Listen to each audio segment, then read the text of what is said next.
During times of change, it is sometimes hard to keep a heart of being grateful. How can I overcome being down and be grateful? I get this. I think sometimes brain chemistry has a lot to do with being down. Okay, life situations causes something, and then brain chemistry and circuitous loops of thoughts are the things that hold us down into this more depressed state. It's super important when we're in this state that we allow ourselves to feel. I would say take the 5-step process of overcoming heartbreak. You'll find it on the website, bethbell.me, but I'm going to share right now what comes to mind for this specifically, that you want to make sure that you feel the emotion.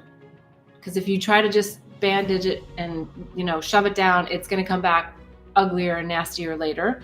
So you do want to feel it, but you don't want to stay in the victim mentality of it. Super important that you understand where that delineation is. And if it's a repeating program and you've had a similar situation happen time and time again, boy, those ones are tough.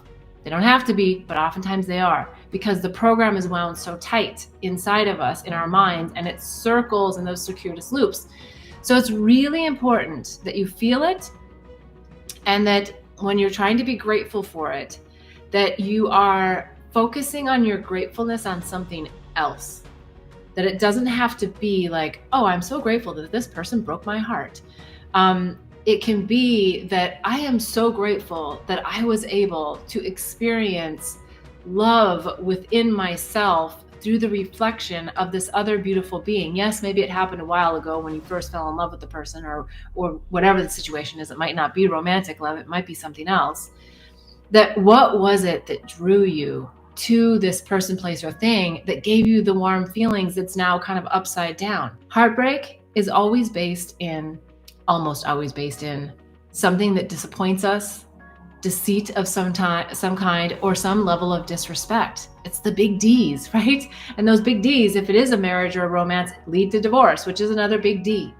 So let's get through the big D's and let's use our discernment. That's a blissful D, right? Use our discernment so that we don't have to go down these same roads, and practice gratefulness at the real basic level.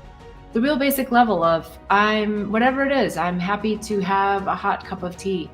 I am grateful to have my connection to source.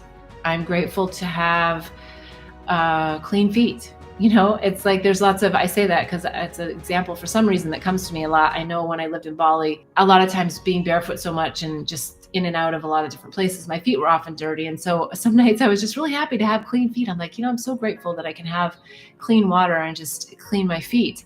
All right. So gratefulness, practice it every single day. There's a really great practice I recently found online. Joanna, she does 28 days of gratitude, and she does it based on Rhonda Byrne's book. I think it's Magic 28 Day Manifestation. No, Magic 28 Days of Gratefulness. So get in a routine. So it's not just like a one-off. You can't just be like, oh, I'm just going to be grateful right now, because your mind is going to spiral in the other energy. So that's why it's important to have a routine. So every morning when I wake up, one of the first things I do is start to write my list of 10 things that I'm grateful for. And I think that's going to be really helpful for you. So then it's not so focused on like, I just had a real crap situation and now I want to try to find gratefulness. It's like, no, I always want to go back to that gratefulness. And part of that practice is also at the end of the day, at night, is to think of one thing that I'm especially grateful for that happened in the day. And the beauty of that is that it does make you review all of the beautiful things that happened, even though it could be a day that was really, really crappy. But you do find those glimmers and you're like, oh yeah, that happened. And we focus on the things that are actually more on the happy side and not just the miserable parts. Because when it goes bad, sometimes it goes bad.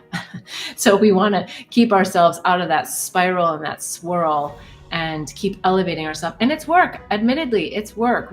But that is the work, right? And as we practice the work of gratefulness every day, because that's where it is. That is where it is. My most recent ayahuasca journey was so emphatic about that basic idea of everything comes to us through gratefulness. Gratitude is the answer. It's because we're in an energy of receiving and appreciation and of love. So you're on it. Thanks for asking that question, because it's something that I think we oftentimes take for granted. I am always so appreciative of all the questions that you ask. Please go to bethbell.me. There's so much happening over there, lots of new stuff being launched.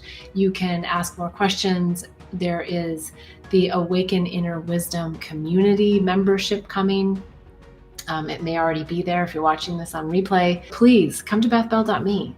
The Awakening Healing Handbook, Psychedelics Resource Guide, Herpes Handbook, so many resources, the Angels, Herpes, and Psychedelics book if you haven't read it. I would love to share more stories with you, more insights, more wisdom, and I can't wait to see you next week. Please join me 11:11 Sunday mornings. All right, until then, wishing you much bliss and love.